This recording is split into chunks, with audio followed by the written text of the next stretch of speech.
Welcome to Legal 123s with ByrdAdatto. Legal issues simplified through real client stories and real-world experiences. Creating simplicity in 3, 2, 1. Welcome back to another episode of the Legal 123s with ByrdAdatto. I'm your host, ByrdAdatto, with my co-host, Michael, the super lawyer Byrd. Thanks, Brad, and that has a nice ring to it. As a business and healthcare law firm, we meet a lot of interesting people and learn their amazing stories. In today's episode, we're going to talk with one of my closest friends who happens to be a longtime client, Dr. Grant Stevens. You know, and before we kind of get into introducing Grant, do you often wonder what travel is going to be like once we achieve whatever we want to call the new norm with COVID-19? Yeah, I mean, you and I traveled to Detroit last week, and it was pretty eye-opening when we saw that guy with a hazmat uniform on. That's awesome. Do you remember what it was like before 9/11? Yeah, actually, you know, in some of the smaller airports, you'd have people waiting for you when they got off the plane who weren't, you know, the passengers. You kind of easily move about. Very much more relaxed atmosphere. We didn't have to take our shoes off. We didn't have to get a body scan or the glove treatment that some people get. So it was a different world. Well, Grant and I have a great airline story. The first time we met face-to-face back in 2007, we defied the odds in a post-9/11 world. But before we get to the story, let me briefly introduce Grant. Now, we could spend the rest of the podcast going through all of his stats and trophies and accolades. But for those who don't know Grant, he is a plastic surgeon to the stars. He's a leader among his peers. If you go to a plastic surgery conference, he is the guy that's being followed around like a rock star, and you just really can't get into all that he's given. And it's not just trophies, because that doesn't really reflect the substance of what Grant's done for this industry.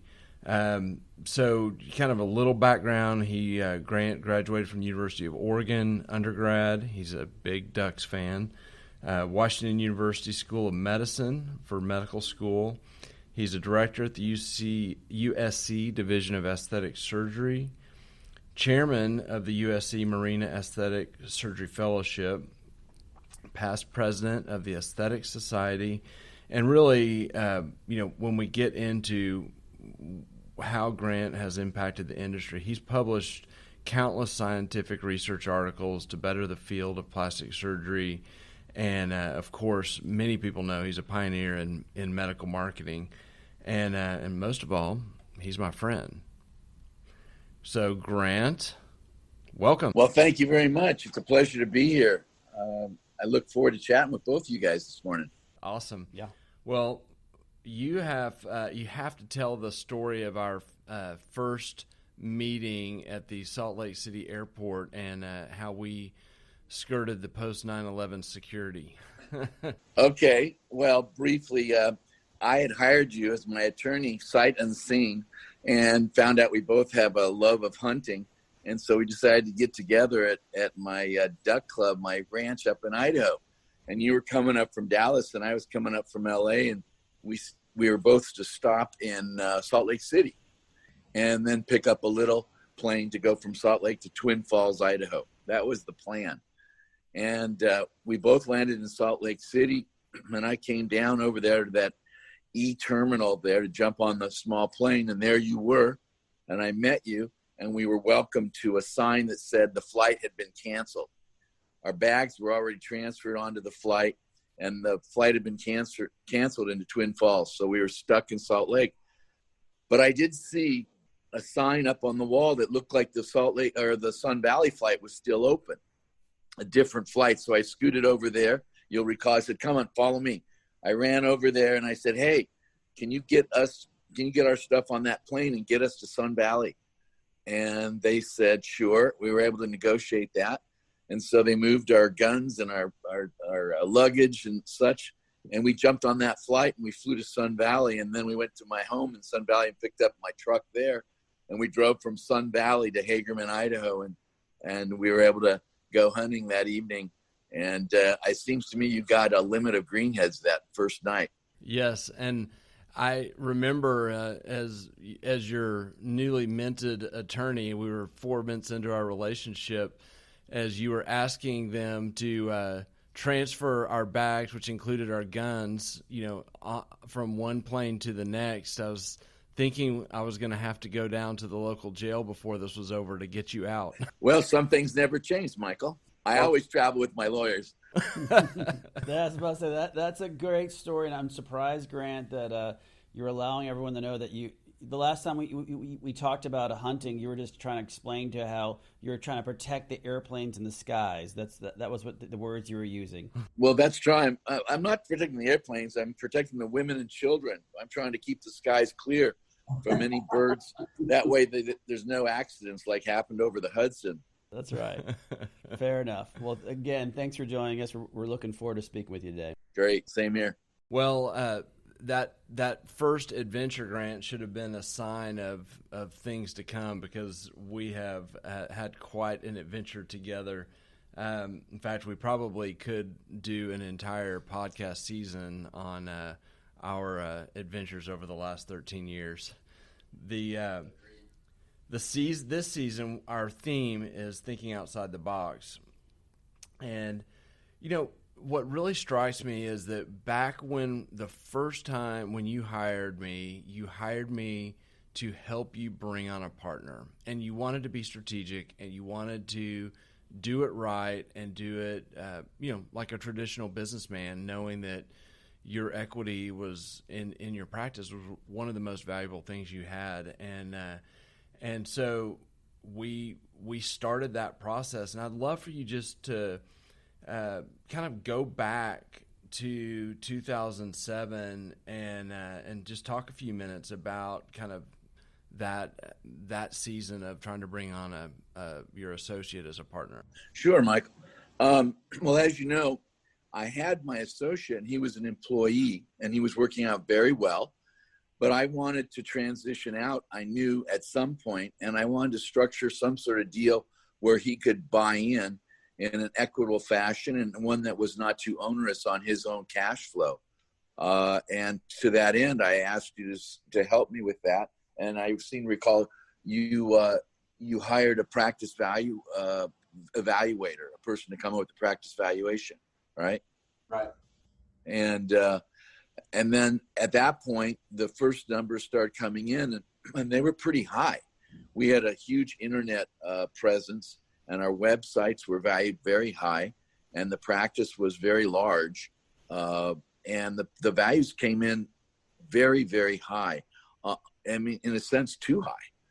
It wasn't very palatable to my associate, and we were trying to structure a way in which he could buy in a way without just crushing him on a cash flow basis. Yeah, and I remember that, Grant, pretty well. Was the most amazing part for us was that as you said, we had that valuation firm, a national well-known firm, and when we saw the numbers, it was the highest we'd ever seen for your size of a practice, and more importantly, what you just hit was how strong your numbers were just surrounding the worth of your website.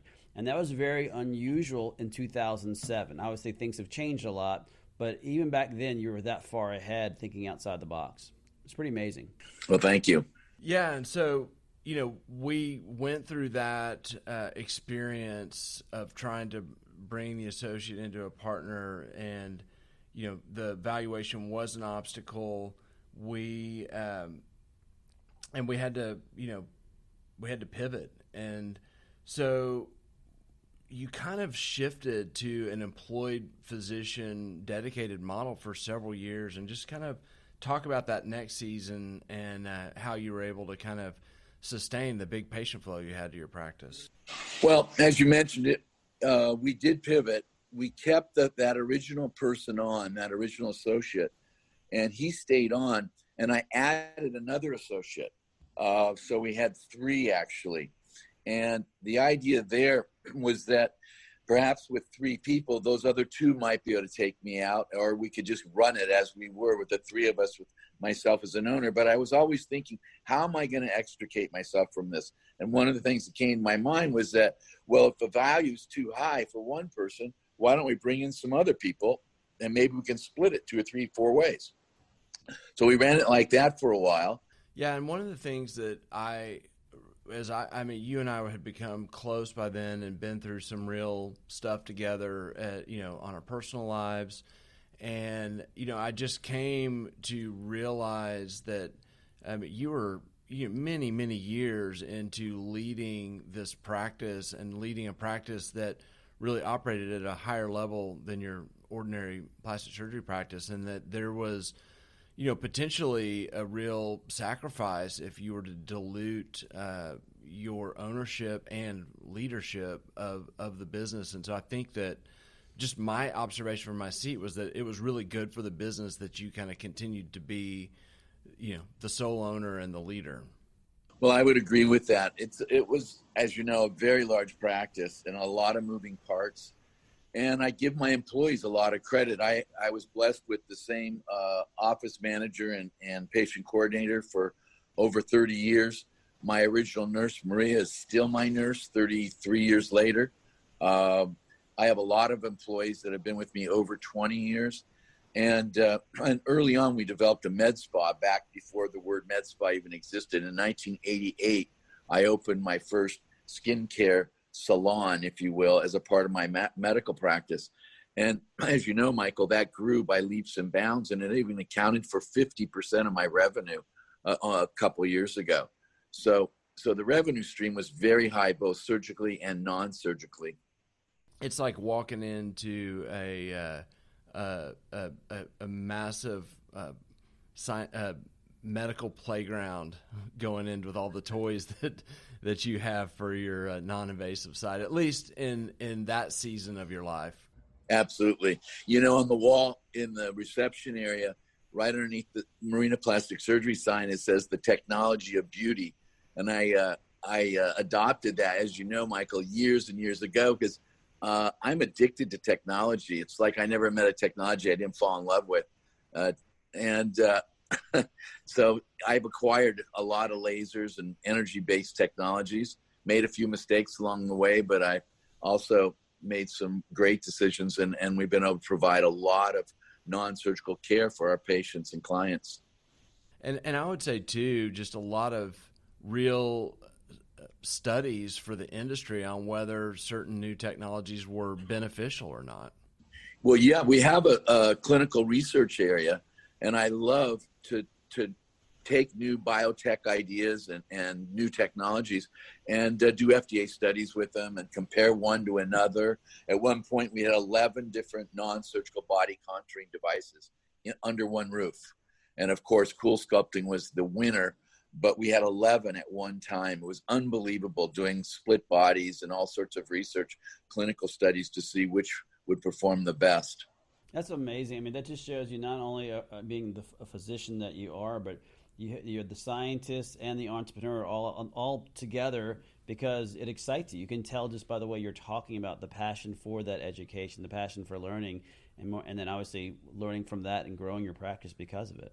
Yeah, well, it's fun for me. And when you're doing something that's fun, that you really, truly love, it's not work. It's fun. And that's like my fellowship. I've had the fellows with me now. This is my 20th year of chairing the fellowship that I started 20 years ago. And I've trained guys and gals that are all over the country.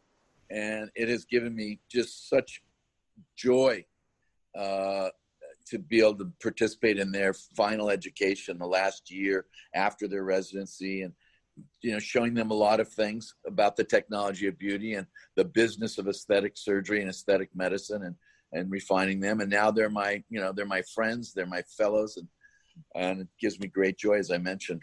That's amazing. So I have a question. I haven't asked you this before, but I think I know the answer. When you've talked with your various associates or even your fellows about even the idea of, over the years, of buying into your practice, were they intimidated by the prospect of trying to fill in any gaps with this kind of wide, big technology practice, patient, and of course just your reputation in the industry? Well, there's certainly been some who have expressed an interest in coming along and most are somewhat intimidated, certainly, because there's so many moving parts in terms of the business and the non-surgical, the surgical, the operating room, and so on and so forth. And I don't think anyone, myself included, could just come straight in without some sort of gradual development of the skill set and so forth. Fast forward to now, at this point, we'll get to that a little bit later, but the present associate I have is probably the most qualified of all of my fellows to actually move in. And he doesn't have an intimidated bone in his body. Yeah, that's true. That's true. He reminds me of a younger version of you. You're not the first person to say that to me. I hear that all the time, and I think that's pretty accurate. And my nurse, Maria, who's my friend, my nurse, my sister, my confidant, she truly knows where the bodies are buried. She's been with me for 33 years. No, there are no buried bodies. But Maria said the same thing to me a couple weeks ago. She said exactly that. She said, Dan reminds me of a young Grant about 30 years ago. I said, I'm seeing the same thing.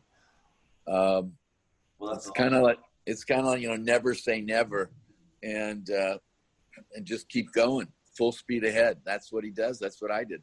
Well, I guess now that we're jumping ahead, let's talk about, we're in 2020 right now, but you had a pretty impactful 2019. If you want to share just a small part of what happened in 2019. Yeah, actually, my 2019 makes 2020 look pretty tame. Well, certainly I started the year. I was the president of the Aesthetic Society, and I was winding that down.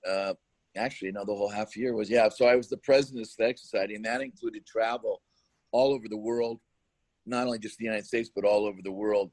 And so that was keeping me very busy, nightly calls and so forth. I had the good fortune of being asked to testify to the FDA in Washington for the implant testimony. I was able to represent our society, the Aesthetic Society, there to the FDA, and worked very hard on that. Later on in 2019, I was fortunate enough to become engaged to my fiance. I was on the Aesthetic Society cruise, and I proposed to her at the Trevi Fountain, and she said yes. And so I was pretty happy that I fooled another. Let's see. I was negotiating with the hospital. They wanted to shut down my office building and build a new one. So they wanted all the doctors out of the office building. Well, the problem is I had about 9,000 feet in that office building and about 30 years of patients, and I didn't want to move. So, and I had a lease, and we were going back and forth, and it was pretty rancorous, actually. And we finally did come to a settlement, but that was pretty tough, actually. Toward the end, I celebrated my presidency, and I was able to lead my first parade in New Orleans. That was a high point. And that's the thing about 19. There was a lot of high points and a few low points. I had a cyber attack on my practice, which totally shut me down. I was reduced to pencils and daytimers. And it was horrific. I lost everything, every electronic piece of information, including my bank accounts, including every photo. And they completely took months for them to invade, and they finally then attacked me. And I ended up having the FBI hostage negotiator that helped me with a Bitcoin negotiation to get back some of my data. It was absolutely terrifying. And if I didn't have $1 million policy for cyber attacks, I would have been bankrupted. Absolutely no doubt about it. And I'm still suffering from it. So any of the listeners that don't have cyber attack insurance, and many doctors do not, and you don't have policy limits at least $1 million. If I were doing it again now, I'd do $3 million because it's not that much more. And I can tell you, when they tell you they want $1 million in Bitcoins, that gets your attention. Well, this is an example where you became our lawyer, because we soon bolstered our cyber attack protection here after that experience. Yeah. Darn, and I forgot to send you a bill. But toward the end of the year, in October, October 31st, in fact, on Halloween of 2019, I felt kind of awkward in the morning going to work, and lo and behold, I had a heart attack, and I was taken to St. John's Hospital, where my dear friend for 40 years, Dr. Peter Pelican, was able to extract the clot from my circumflex artery and put in a stent that was 15 millimeters by 4 millimeters, and he saved my life. And I called him from my office and said, "I think I'm having an MI, Peter." And I rushed down to St. John's. He met me there at the ER, took me into the cath lab, and literally saved my life. And I was revascularized in less than an hour. It was actually 57 minutes. And I'm healthier for it today. But it was an awkward experience to be in a paramedic vehicle, listening to those sirens and seeing those red lights, and having the paramedics say, "We're losing him. His pressure's 50. Open the dopamine wide open." That's something you don't want to hear. And the doctors on this call, you can relate. When you hear "open the dopamine wide open," you know things are not going so well. And I went into VTAC 3 times. And so that was a tough one. Yeah. And I got home 3 days later, and I was speaking 10 days later for Allergan and doing surgery. I did surgery actually 11 days later. So, and I haven't skipped a beat. I'm doing great. My health is terrific. One other thing that happened in 2019, as though that wasn't enough, is that I was home in bed at 1 a.m, not sleeping that well because I'd just come home from the hospital 3 days before. And I opened my phone, and like I oftentimes do, and I went to Instagram, and I clicked on the messages up in the right corner there. And lo and behold, I found out that I had a biological daughter that I didn't know about. And she had reached out to me, and she'd figured it out from 23andMe and Ancestry.com. And she found my mom, her grandmother, and then deduced that I was her biological father. And her father had passed, and she was just inquiring about her health history and if she had any siblings and such. And so I answered that, and lo and behold, we became great friends. And she lives in St. Louis and Denver, and she's been out to see me, and we're now terrific friends. And she hangs out with my mom, her grandmother biologically, and it's been a wonderful blessing. So it's been a year of ups and downs. That's such a cool story. It's amazing. And you know, Grant, I mean, there's certain things in your life. I know exactly where I was when I heard the news that you'd, all I heard was that Grant had a heart attack and no one knew anything. And I was in Galveston, Texas, getting ready to go on stage for the Texas Society of Plastic Surgeons. And I don't remember a word I said when I gave my speech. I hope it was not recorded. And then I was on the phone with my dad and your other hunting buddies trying to figure out what was going on. And I could not believe that I was on the phone talking to you just like a day later. I mean, it was crazy that something that big and the kind of care that you got, and that you were walking out of the hospital just a few days later. Yeah, it's a miracle.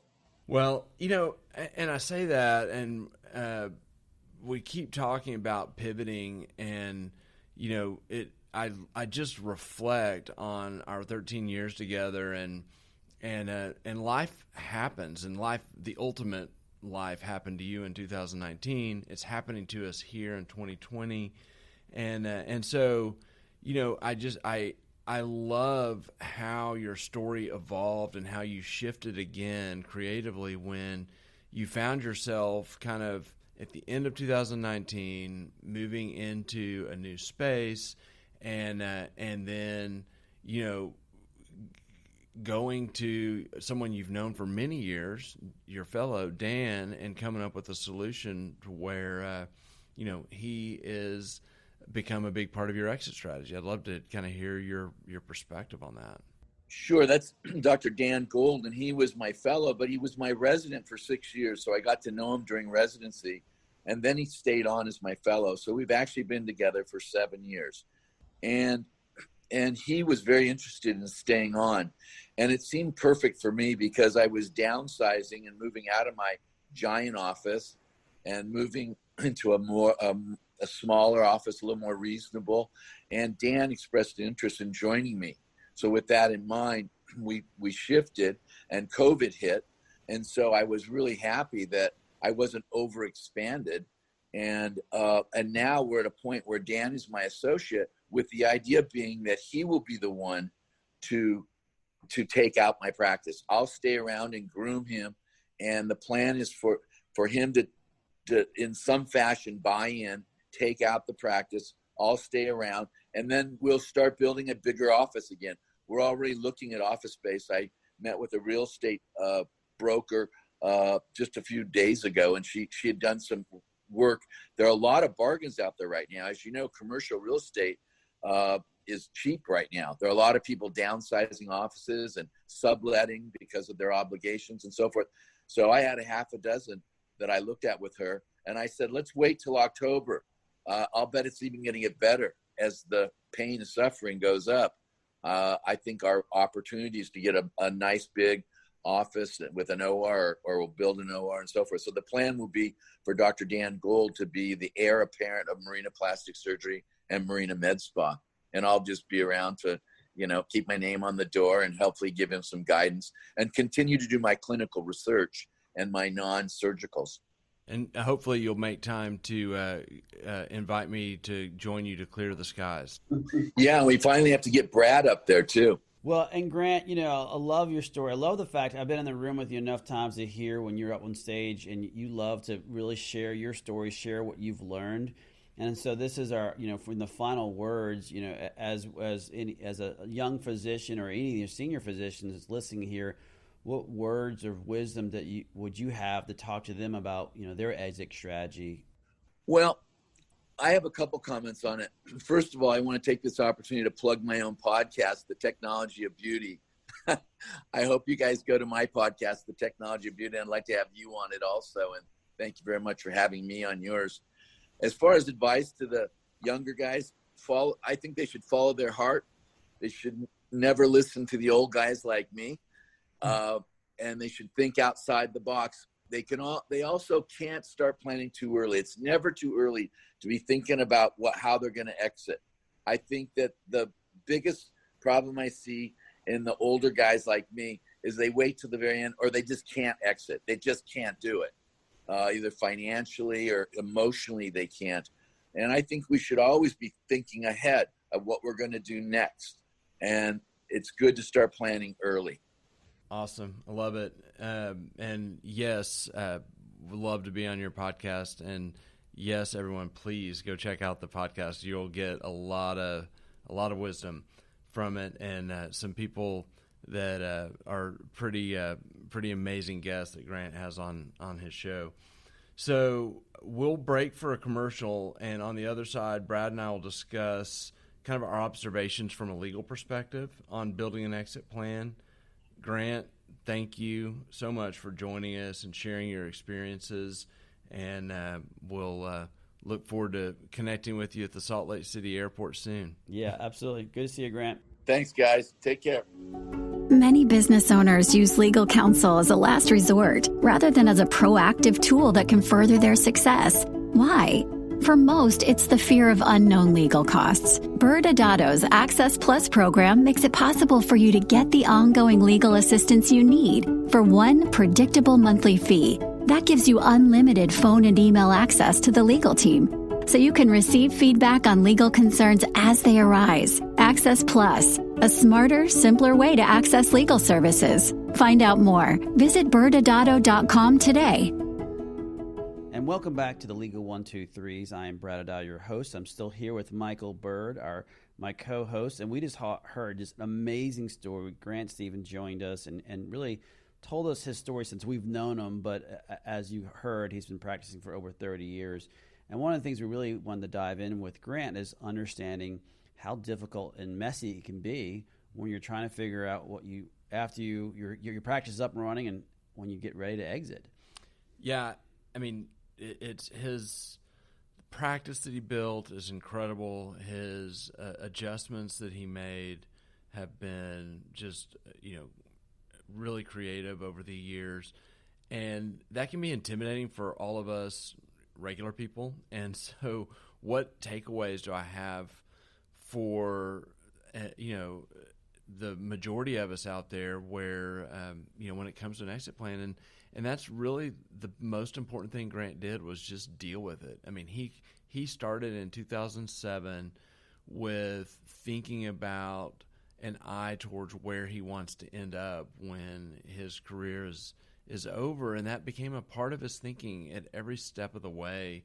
And so, we talk about, and we'll talk briefly in a minute, kind of about our, 3 steps to building an exit plan. But, the starting point is just diving in and starting the process. And we saw the fruits of that, each time Grant pivoted, just because it was a part of his decision making. Yeah, and that's the most important thing is you need to start somewhere. And Grant actually started the entire discussion about having an outside valuation firm come in and really do a deep dive, and that's that practice assessment piece of that very first step. And so you have to be willing to have an idea. Now, in his case, it was worth so much that it ended up being almost a problem, to have such a valuable asset.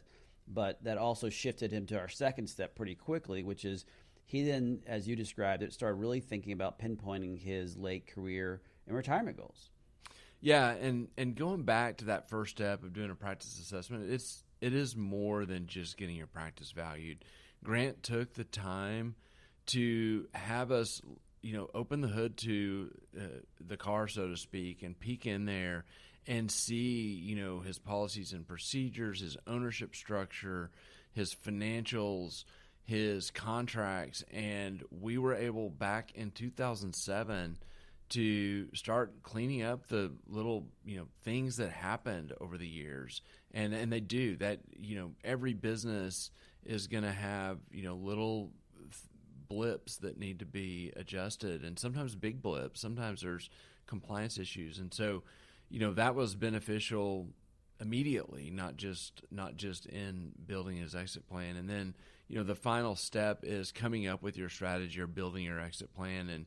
And we've done, Brad, several videos on the different plans that we've kind of come up with our fun names for. But, there are a bunch of different ways to skin the cat, so to speak.